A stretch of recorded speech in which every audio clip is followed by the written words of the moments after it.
Tov, Yom Tov, Zarim Tovim, and Laila Tov. Shalom to our Patreon family here. Thank you for taking your time out of your day to continue moving on into the study of the book of Revelation.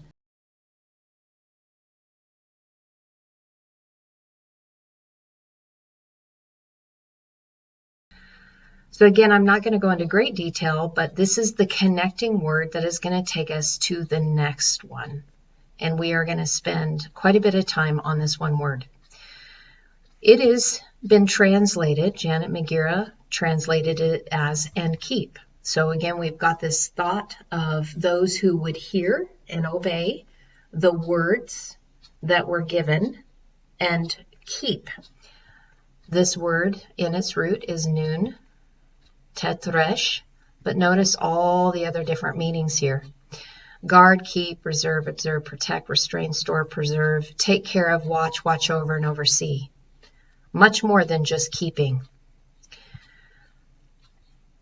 When we take a look at this through the Hebrew sense, because they are, again, masculine and feminine, the Hebrew is divided into two words. We've got Netzar and we've got Netzar. I am going to focus just for a moment on this one right here. And there is a really huge reason why I am sharing this, because again, we know that Hebrew is masculine in nature, and with masculine we have the process of building. We have something that is an external form that is being built in order to be filled with the essence of the unseen, the spirit. Now, you can see that the Netzar is very, very similar to the Aramaic form that we have here, because it's to guard, to watch, keep, guarded, kept, guarded from danger, preserved. He observed, he kept secret, kept close, and blockaded. But notice that this also, through the Hebrew sense, means to convert to Christianity. And it also means a sprout or a shoot. Let me show you something here with a hidden word that is within these three letters, the Zadi Resh. It's interesting to note that this is actually the root of Mitzrayim. Mitzrayim is the Hebrew word for Egypt. It has Zor right in the middle of the word Mayim, which is water. Find that interesting.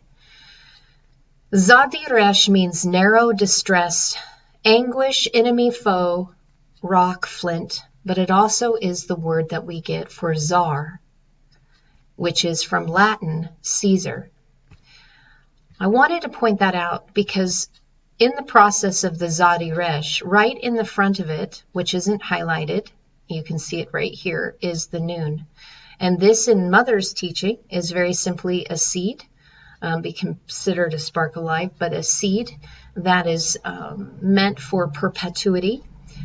To produce air, continuity, a strong base to stand upon, but yet it's connected to this, which is then connected from Caesar.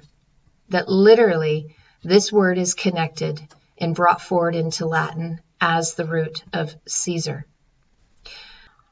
I'm wanting to really focus on this here just for a moment, because if this is the seed, this is the seed of Caesar that is a narrow path that causes distress, anguish, and causes enemies and foes.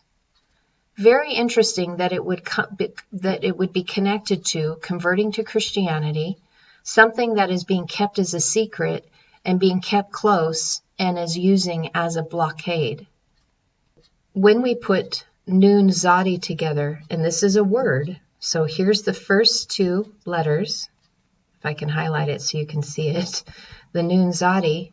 When we put these two letters together, it is a word that means that which reaches its term, end, extreme point, raised as high and spreads as far as it can be. And with this being a seed of Caesar, if any of you watched my interview that I had with Steve Conover, we were talking about the Gospel of Paul and where that came from through the Romans and through the General Titus. So very interesting that this is the word meaning converting to Christianity, but it's also connected to that which reaches its term end and extreme point. Now you can see the information that's here. You can look at it and take it for whatever it is. I'm not saying anything in general or pointing to a conclusion on this. I want the Spirit to be able to lead you through that. But I thought that that was very interesting that there were two words in Hebrew to express this and the difference between the two, especially this one right here.